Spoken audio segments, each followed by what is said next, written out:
Na vida não basta nascer, você tem que crescer. Essa afirmação parece bem óbvia, não é? Mas não é. Eu te digo por quê. Para crescer você necessita de algo que pouquíssimas pessoas verdadeiramente têm: o domínio próprio. Um domínio que o tempo todo está sendo violado e saqueado por fortalezas e poderes invisíveis.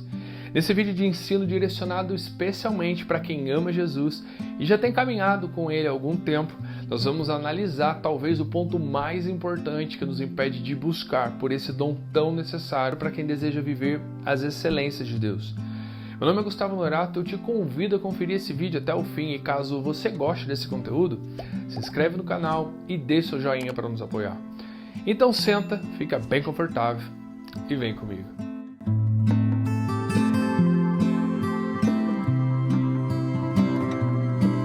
A carta de Paulo aos Efésios tem ao todo 6 capítulos. E um dos temas mais importantes nós vemos agora no capítulo 6, a luta do bem contra o mal. Ou melhor, a luta de Cristo tentando nos salvar contra Satanás querendo nos destruir.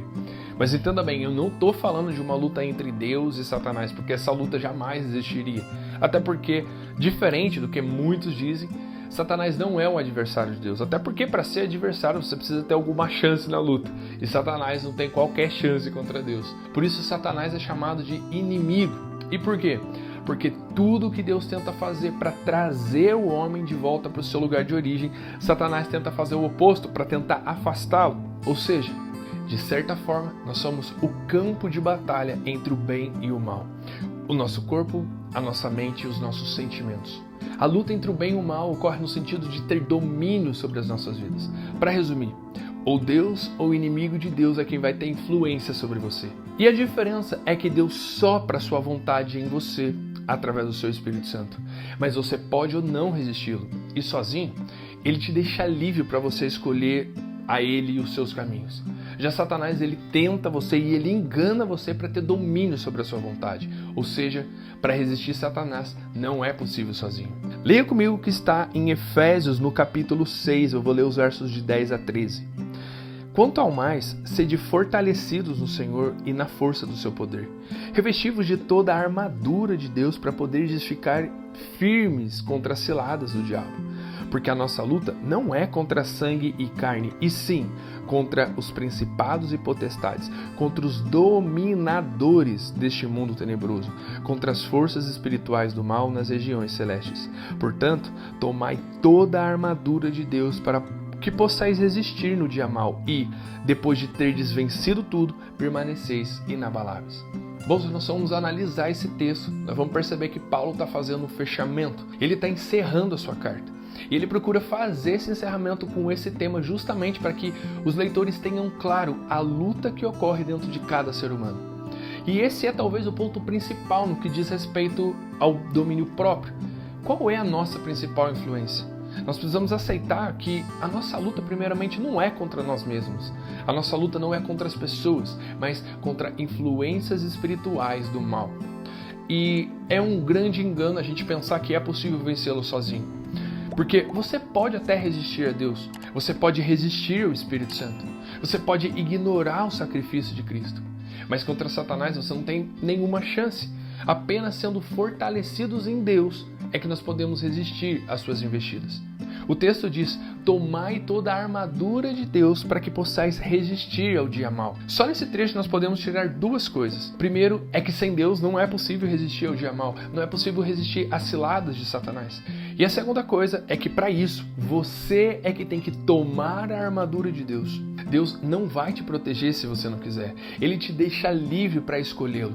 Já Satanás, ele não pede permissão para te destruir. Você entende? Eu já atendi muitas pessoas que me perguntaram: Gustavo, antes de eu crer em Jesus e entregar minha vida para Deus, minha vida parecia que era tão mais fácil. Tipo, não tão mais fácil, mas razoavelmente, consideravelmente mais fácil. E eu tive que ser honesto.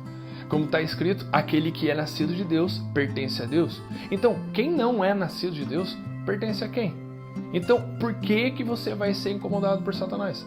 Agora, sabendo Satanás o quanto Deus ama aqueles que pertencem a ele e não podendo Satanás tocar a Deus de nenhuma outra forma, a quem que ele vai tentar tocar? aqueles que Deus ama. É a única forma de Satanás ferir a Deus.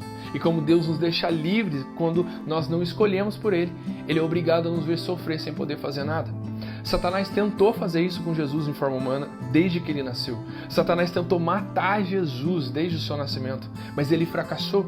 E essa é a boa notícia. Da mesma forma que Satanás fracassou ao tentar matar Jesus, ele também fracassará contra todos aqueles que pertencem a Deus.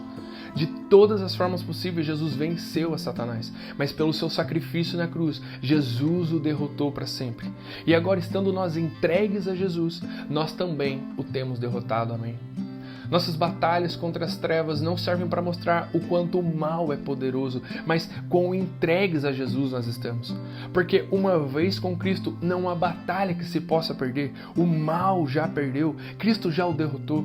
E tudo que acontece de ruim em nossas vidas serve apenas para demonstrar a glória e o poder de Deus que se manifestará na vida daqueles que permanecem nele. E por essa razão se tornarão, como finaliza o texto que nós lemos, inabaláveis.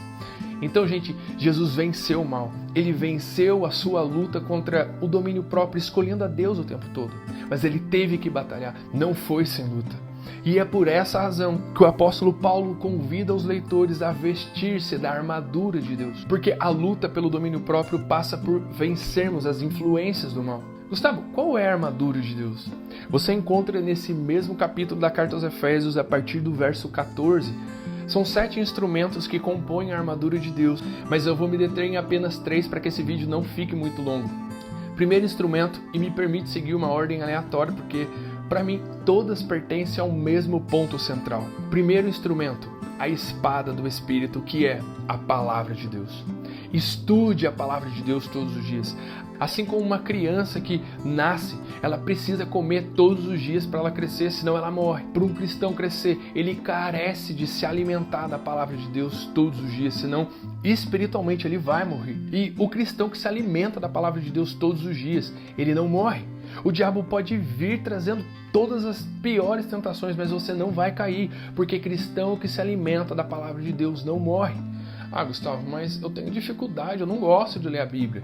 Me custa muito ler a Bíblia, eu tenho dificuldades. Amigos, não vai dar para falar sobre isso aqui, mas eu gravei um vídeo falando do porquê é tão difícil ler a Bíblia. Eu vou deixar aqui no card para vocês, é só clicar. Segundo instrumento, a oração persistente. Você tem que orar o tempo todo, não só orar pela manhã, não só orar pela noite, não só orar no meio do dia, você precisa orar o tempo todo. Ah, Gustavo, mas como é que eu vou fazer isso? Nós precisamos aprender a dormir com Cristo, a tomar banho com Cristo, a tomar café com Cristo, a almoçar, a jantar com Cristo, a trabalhar com Cristo, a estudar com Cristo, relacionando tudo o que nós estamos fazendo com Cristo. E aprender a viver em espírito de oração, orando e meditando o tempo todo no Espírito. Como recomenda Paulo, orar sem cessar. E se você tem dificuldade com oração, eu também gravei um vídeo falando sobre isso. Eu vou deixar aqui no card, é só você clicar. E para encerrar, terceiro e último instrumento que compõe a armadura de Deus, o escudo da fé. Nós precisamos aprender a guardar a nossa fé. É impossível nós termos domínio próprio sendo cristãos se nós não mantivermos a nossa fé. E eu falo isso com muita certeza porque seguir a Cristo significa estar em guerra, estar em batalhas que muitas vezes parecem intermináveis, parece não só que são longas demais, mas que nós terminaremos derrotados. Mas para que se vença a batalha contra as forças do mal, a fé é imprescindível. Deus nunca nos abandona, mas Ele jamais perderá a oportunidade de nos treinar em batalhas. Mas o grande barato de guardar a fé e lutar pelo domínio próprio e pelo direito de pertencer a Deus é que ao final de cada processo nós sempre chegamos à conclusão de que valeu a pena. Porque cada processo, como nós já temos falado, tem nos levado a nos tornarmos mais parecidos com Jesus. E como nós bem sabemos, Jesus não só venceu a luta contra o domínio próprio, mas Ele derrotou todas as forças e poderes do mal. Eu oro, meus amigos, para que vocês estejam firmes, trazendo consigo a verdade e a justiça. Eu oro para que vocês sejam cheios da revelação do Evangelho de Cristo, tendo a fé e a esperança aumentados. E eu oro ainda para que vocês sejam revestidos do poder de Deus, para que possam estar firmes nos dias maus. E vestidos da armadura de Deus, vocês possam vencer a luta contra o domínio próprio. Que esse conteúdo encontre espaço no seu coração e na sua vida. Se você gostou desse conteúdo, então curta, comenta, se inscreve no canal e compartilhe com alguém que você ama. Que Deus abençoe sua vida. Fiquem todos com Jesus, beleza? Falou, valeu, até mais.